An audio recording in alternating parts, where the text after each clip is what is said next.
Helen Gamboa isiniwalat ang umano'y pangangaliwa ng asawang si Tito Sotto.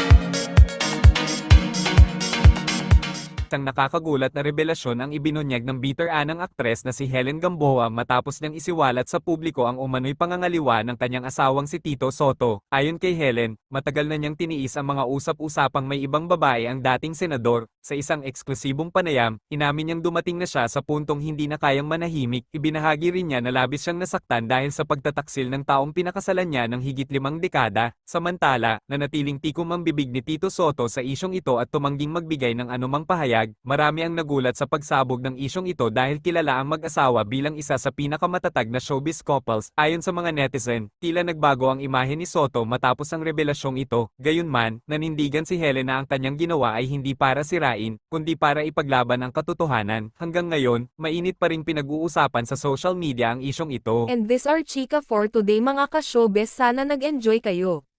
Don't forget to like, share, subscribe and click the notification bell for more updates.